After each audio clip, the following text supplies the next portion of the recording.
Hey everyone, this is Dave again, and we are back for the next installment of my videos about the major arcana tarot placements with the astrological signs.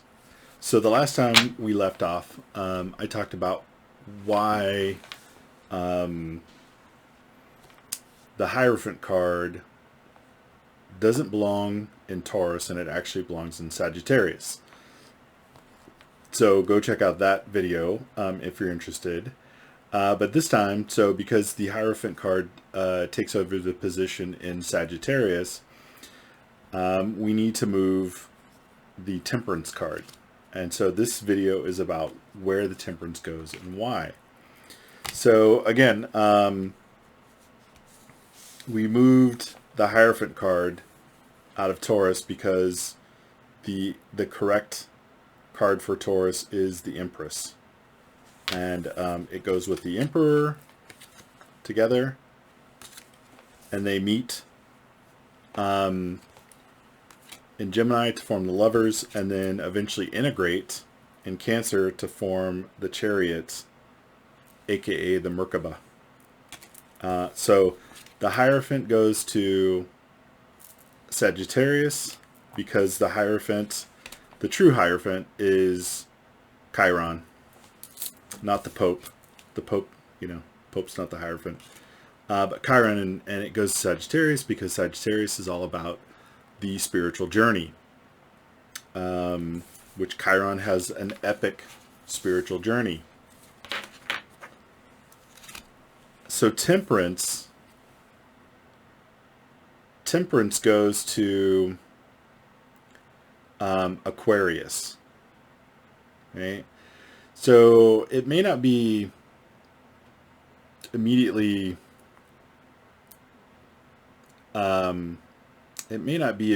evident why Temperance goes to Aquarius.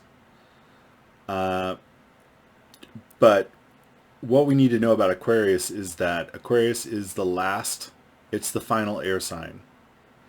It's the final air sign. All of the air signs are always about bringing together two different elements to be combined.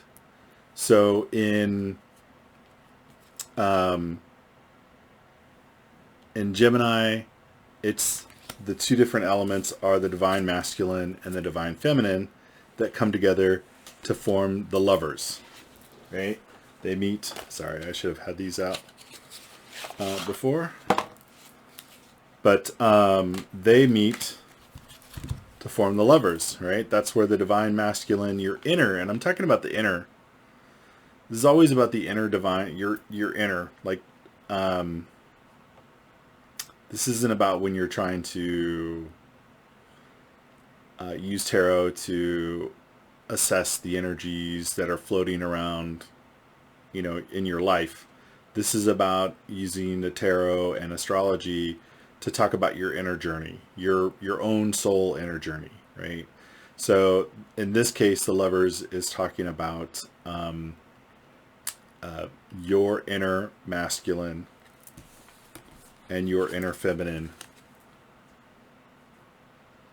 the Emperor and the Empress coming together to decide, well, it's really, is the Emperor going to decide to work with the Empress or not, support the Empress?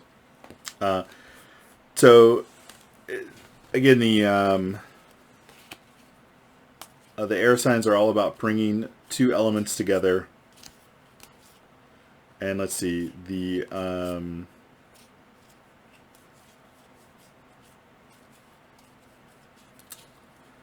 Libra is about justice, right? So it's bringing the various elements, the internal and external elements together, you and the world around you, and deciding whether or not those are in alignment. So, because in that case, it's still the masculine and the feminine. In this case, it's are your masculine interactions with people in alignment with your inner feminine worth, your worth, your sense of values. That all comes from your inner feminine, right? Your inherent worth, and also your values, the things that you care about, right? And if it's not, then the sword cuts that away, creates a boundary, right? So that you can have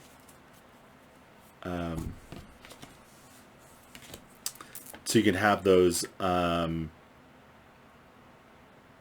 right relationships, whether it be with someone in your life, your work, any of those things. So Temperance is the final air sign, and it's really about bringing these two cups represent the connection and communication between your higher self, your higher awareness, and your conscious earthly awareness, right? And that's why Aquarius has the two wavy lines that are in sync with each other, because the lower one is your earthly awareness, your earthly consciousness, and the top one is what you would say your, like your higher self or your enlightened awareness. And you want to try and bring those together. And this is why Aquarius is often seen as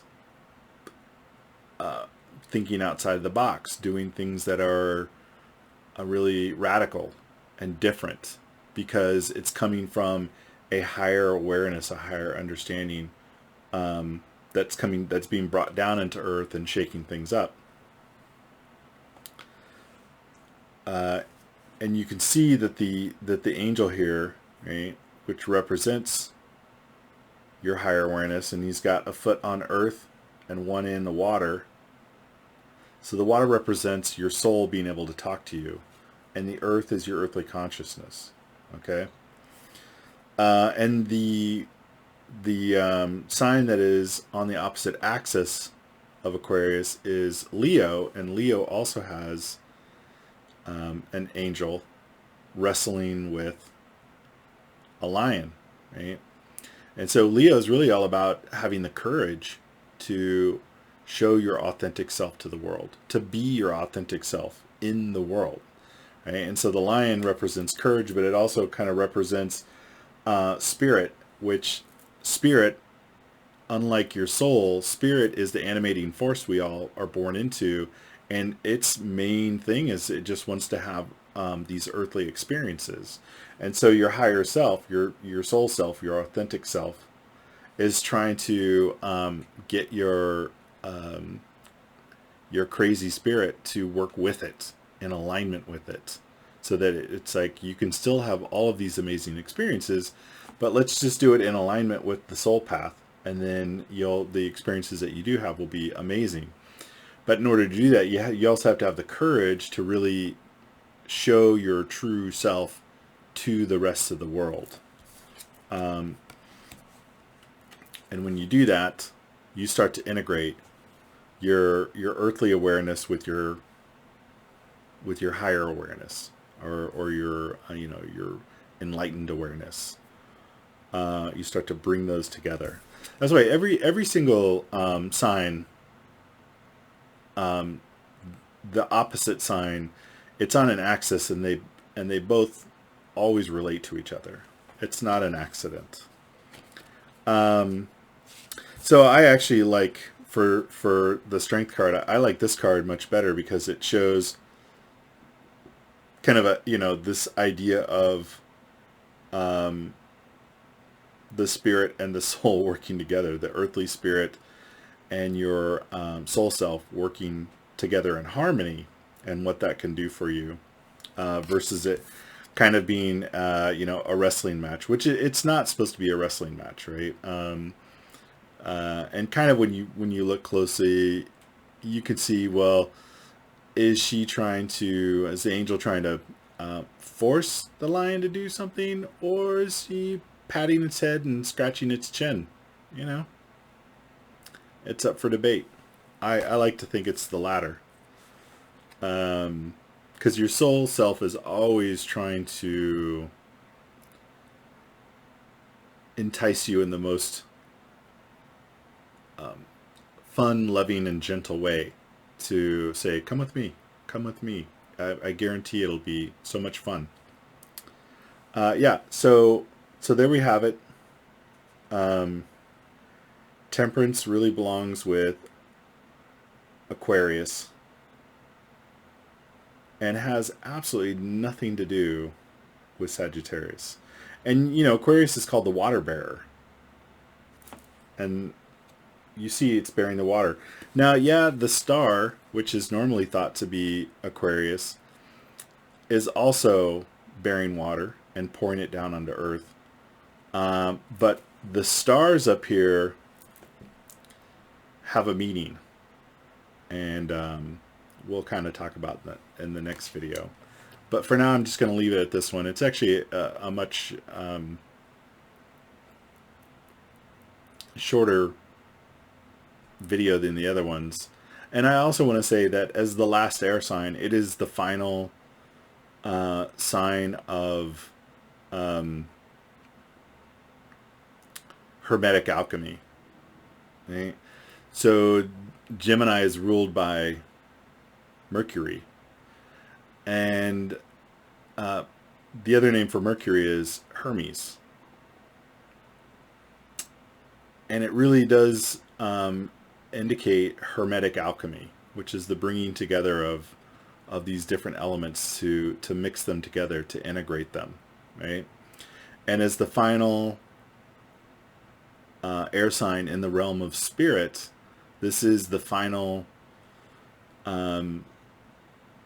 stage of hermetic alchemy.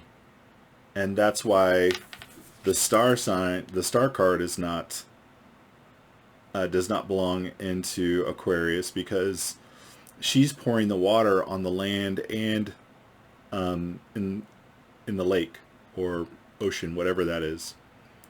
Whereas in the Temperance, as the water bearer, the angel is mixing the water, which is alchemy. And the air signs are about hermetic alchemy. So there we have it. That's it. In the next one, I will talk about where the star card goes and explain why. But until then, have a great evening. Thanks, everyone.